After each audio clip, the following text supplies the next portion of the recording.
आज जम्मू कश्मीर में एनसी के उमर अब्दुल्ला ने 5 मंत्रियों के साथ सीएम पद की शपथ ली। इस समारोह में करीब पूरा विपक्ष शामिल हुआ, जिसमें राहुल गांधी, प्रियंका गांधी, अखिलेश यादव और आम आदमी पार्टी के सीनियर नेता संजय सिंह समेत तमाम बड़ी हस्तियां इस खास पल के गवाह बने। इस दौरान 5 मंत्रियों ने भी शपथ ली। इसके साथ ही उमर अब्दुल्ला ने 2 हिंदू नेताओं और 1 मुस्लिम महिला को कैबिनेट में जगह दी।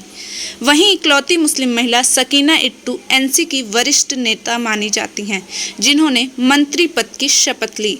तो आज हम आपको बताएंगे कि कौन है सकीना इट्टू, जिन्हें कैबिनेट में जगह दी गई। लेकिन इससे पहले सुनिए कि उन्होंने शपथ लेने के बाद क्या कहा।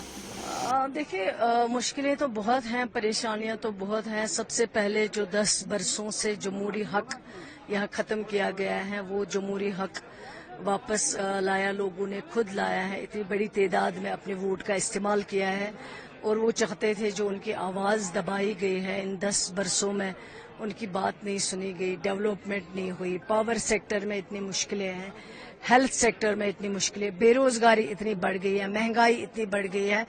हालांकि एक चैलेंजिंग जॉब है इस टाइम, लोगों को हद से ज्यादा एक्सपेक्टेशन है, लेकिन हम कोशिश करेंगे इनका इंशाल्लाह उन एक्सपेक्टेशन पे पूरा उतरने के और जितना पॉसिबल हो सके लोगों के लिए काम करें। सकीना इट्टू का जन्म 5 दिसंबर 1970 को कुलगाम में हुआ था। उन्होंने साल 1991 में जम्मू कश्मीर से 12वीं की पढ़ाई की। बाद में उन्होंने MBBS में एडमिशन लिया, लेकिन बीच में ही पिता की हत्या के बाद पढ़ाई छोड़कर राजनीति में शामिल हो गईं। सकीना इट्टू ने इस बार कुलगाम के दमहाल हांजीपुरा विधानसभा सीट से चुनाव जीता है। पहली बार साल 1996 में वो चुनाव जीतने में कामयाब रही थी। उस वक्त वो महज 26 साल की थी, जो कि विधानसभा में सबसे युवा सदस्य बनी थी। सकीना इट्टू पहले भी मंत्री रह चुकी हैं। उन्होंने उमर अब्दुल्ला और फारूक अब्दुल्ला दोनों की सरकार में मंत्री पद का कार्यभार संभाला था। समाज कल्याण और लोक निर्माण जैसे विभागों में बखूबी जिम्मेदारी संभाल चुकी हैं। इसके अलावा महिलाओं को मुद्दों को लेकर वो हमेशा से गंभीर रही हैं। साउथ कश्मीर के लिए वो कांग्रेस की अध्यक्ष भी रह चुकी हैं।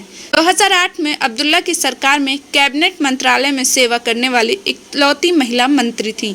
यानी कि सिर्फ इस चुनाव में ही नहीं, बल्कि इससे पहले भी वो अकेले महिला मंत्री के रूप में कार्यभार संभाल चुकी हैं। इनके पिता मोहम्मद वली इट्टू भी सियासत में काफ़ी एक्टिव थे। वो कश्मीर विधानसभा के अध्यक्ष भी रह चुके हैं। मोहम्मद इट्टू की हत्या के बाद सकीना इट्टू राजनीति में सक्रिय हुई और लगातार कामयाब रहीं। वहीं सकीना इट्टू का सियासी सफर इतना आसान नहीं था। बताया जाता है कि सकीना के पिता की हत्या उनके आंखों के सामने हुई, जो कि उनकी जिंदगी के लिए सबसे बड़ा मोड़ था। वहीं 15 बार वो आतंकी हमलों से बाल बाल बची हैं। एक बार सकीना मिलिटेंट की चपेट में भी आ गई थी और घायल हुई थी, जिसके बाद काफ़ी मशक्क़त के बाद वो किसी तरह जान बचाकर निकली। इसके अलावा चुनाव से पहले सकीना ने अपने इलाके के लोगों से कई बुनियादी सहूलियतों के लिए वादे भी किए, जिसमें ख़ास तौर पर 200 यूनिट फ्री बिजली, लड़कियों की ग्रेजुएशन तक मुफ्त शिक्षा शामिल है, जिसका लोगों पर गहरा असर पड़ा। और सकीना ने PDP के गुलजार अहमद को शिकस्त देकर विधायक बनकर लौटी। इस वीडियो में बस इतना ही। और भी जानकारी के लिए हमें सब्सक्राइब करना ना भूलें और कमेंट में बताएं कि आपको ये वीडियो कैसा लगा।